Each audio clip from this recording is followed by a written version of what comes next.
Good afternoon, everybody. Game time, Brian here. Other than the mailman, I am back home in my mama's basement. It's been a fun, but kind of rough. It's been a fun few days hanging out with Mark Holmes. The Mark Holmes, that part was great, but just all the sitting down. As you know, I walk a lot for my job. Um, it was just rough. You drive 6 hours there. You check into the hotel. You get in the car. You drive to the stadium.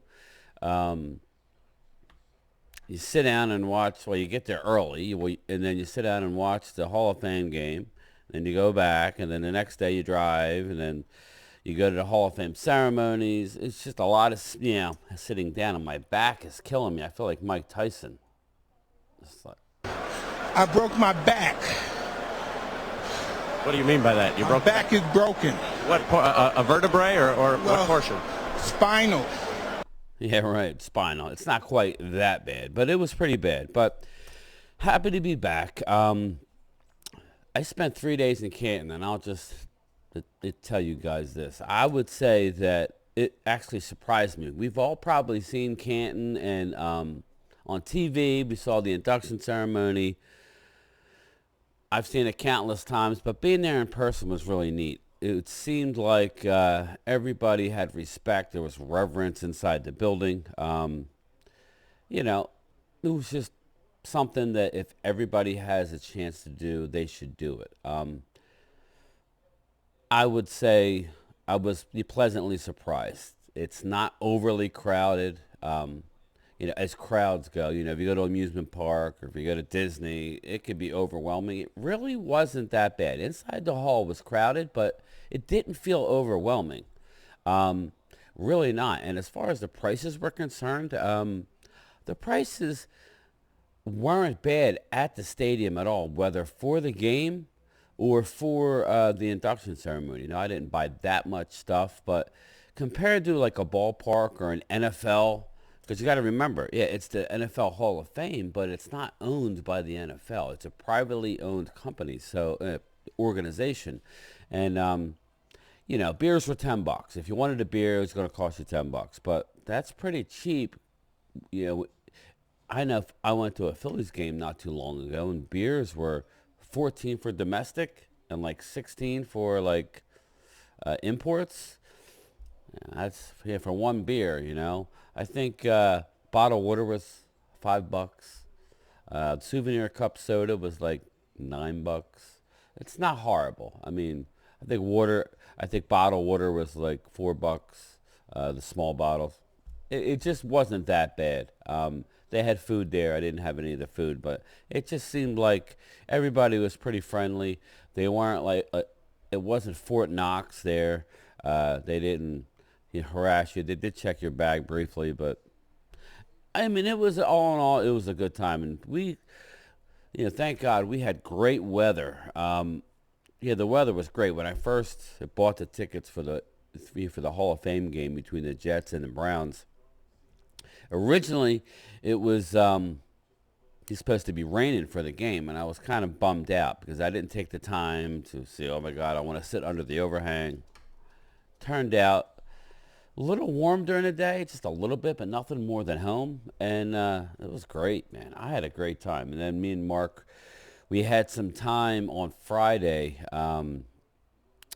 We went to Cleveland, which is about 50 some miles. It was a little less than an hour. I think it took me 50 minutes. Those highways out there.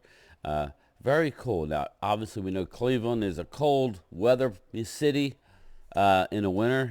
You see all those, scenes with the snow and the ice and Mistake by the Lake, but it was beautiful. We went to a place right on the water. I have some videos up on it, but it was great. I enjoyed it. I figured if we're down there, I'm not going to be just sitting around, but we just sit in the car. It is what it is. We drove to Cleveland, but yeah, we walked around a little bit. We saw some of the historic stuff, which is really cool, over by the water, and it was just a good day, man. It was a good day, just the getting out and seeing the stuff that you don't normally see. But the Hall of Fame game itself, The Hall of Fame game itself is it's a preseason game, people. Everybody knows it's not it's not the best football. It's young guys. We saw some great plays. We saw some mistakes, but that was besides the point. Like Marcus, like, wow, this is not really a great game. And then I was telling him, I said, listen, to me, it says this is the official start of the NFL season. From here on, every week, we're gonna have NFL football on TV almost through February. Now that may annoy my wife or somebody else, but all jokes aside, we got NFL football rolling almost through February. So that's what I said. It was nice to see NFL players run around. It was nice to see, hear the hits. It was in the air, and it was what I was looking forward to, what I missed, and it's what I got. I could care less who won the game. I was hoping, hopefully everybody came out of the game healthy. We know NFL that's not going to happen, but I would just say it is what it is. It's a preseason game, but to me it sparked the beginning of a new season. And speaking of a new season, my Dallas Cowboys play next Saturday. We kick off our preseason schedule, I believe, at home against Jacksonville. Could care less if they win or lose. Don't want to see any injuries. Don't expect to see anybody like Dak. I wouldn't say don't expect to see CD. Don't expect to see Dak. Don't expect to see a lot of your big guys. And I would say don't expect to see a lot as far as our new offense. If they were smart, they would play it very vanilla. It's straight to the vest. That's the way I would do it. Main important for me is just get through the season healthy and try and have these lower roster guys, our backups, separate themselves. That's what this needs to be about. This needs to be about the seeing who's going to make it with our wide receivers. Is Simi Fehoko going to step up? Or if not, he needs to go. I really like Jalen Brooks this year, number 83. He's a rookie.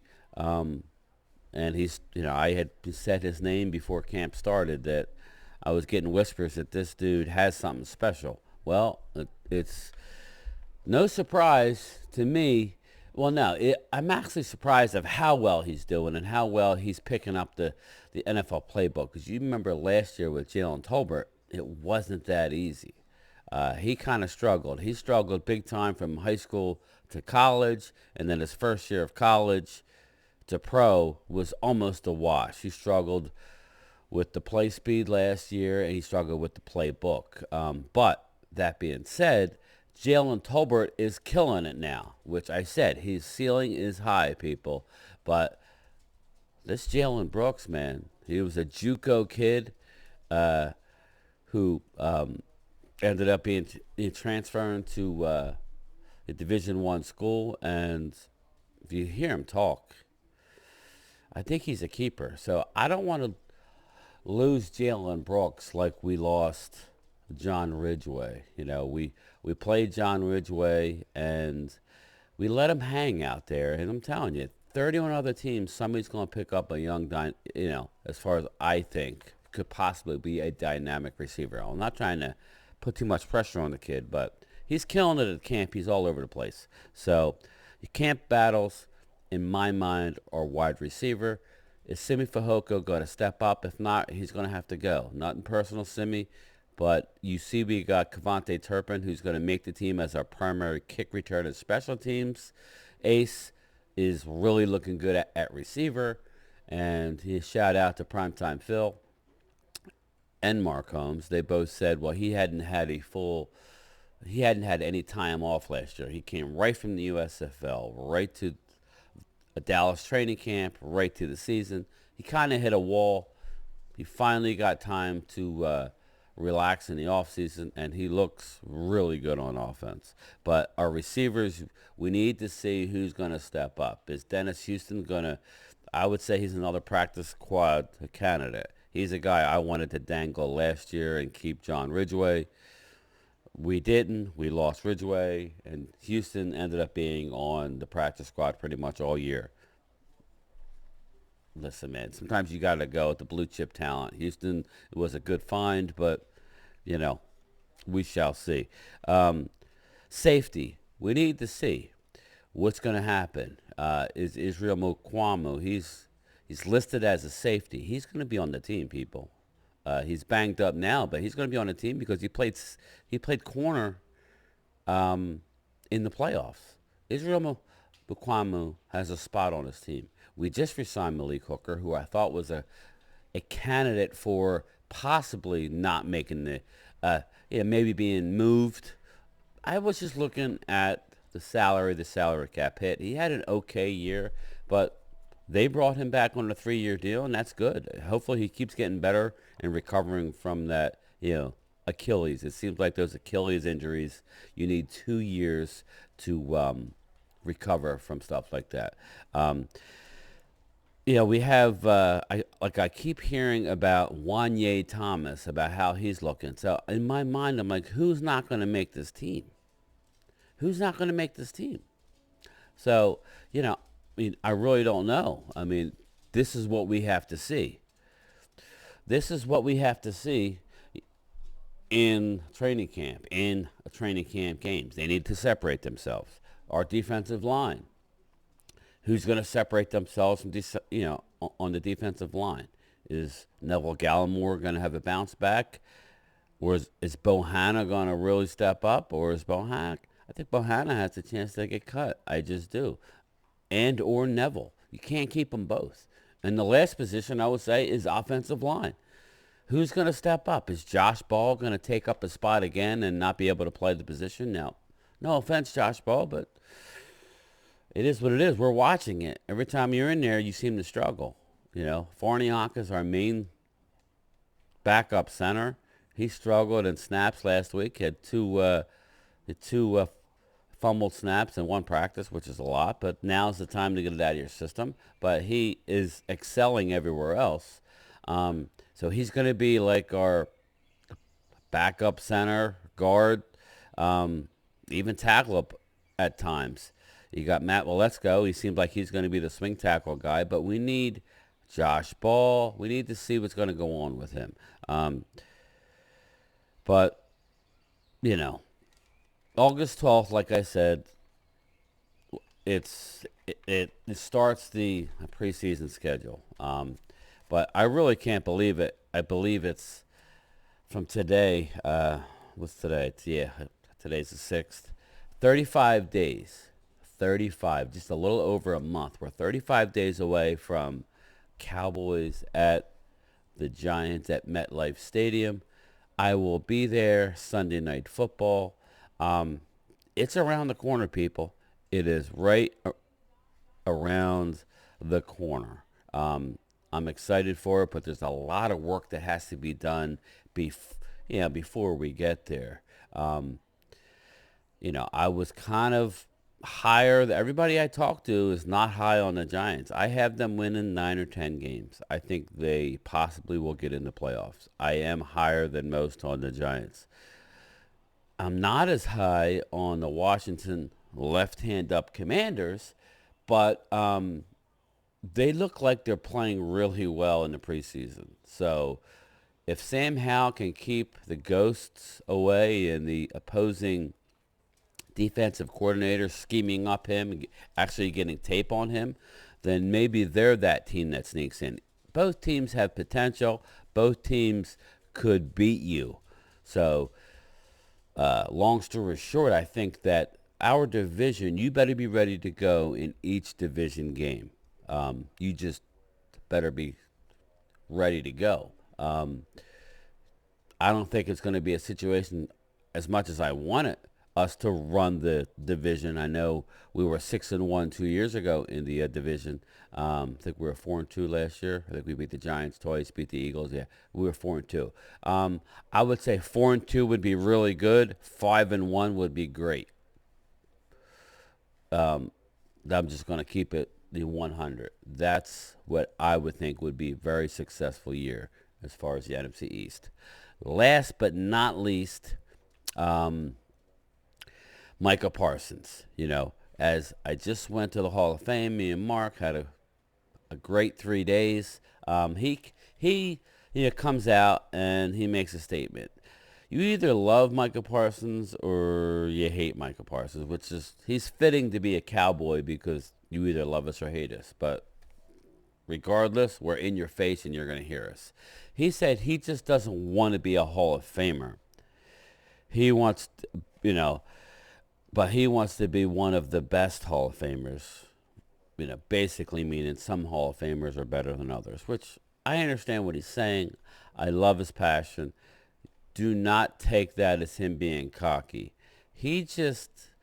There are some people that come along that are like Micah Parsons. Like Kobe Bryant was to Michael Jordan is what Micah Parsons could potentially be to Lawrence Taylor. Some say he brings more to the table than Lawrence. Mike, I don't know. I mean, Micah is purely an edge rusher now, even though he's still listed as a linebacker. But when I do my 53 roster cuts, he's going to be as an edge rusher. But he will be moving around. They will move him around occasionally, but I think it'll be less this year. Just don't take it out on Micah that he says he wants to be not just a Hall of Famer, but one of the greatest Hall of Famers. Listen, man, you got to love the guy's passion. They can't block him in Cowboys practice. I think Tyron's gotten him a couple times. Shout out to Tyron Smith. Please, Tyron, please stay healthy. But that's it. I'm going to hop on with Mark Holmes on his 5 o'clock chat. I wanted to get up and do a video. Don't forget to please check me out with my partner Primetime Phil at 7 p.m. Eastern on Primetime Phil, brought to you by Primetime Studios. We go live, so I will put that link at the bottom of this video. Game Time Brian is out, and I will talk to you. I'm back to work tomorrow, so I will try and come back tomorrow with a lunchtime chat. Nice speaking with you. Good to be home. Peace out.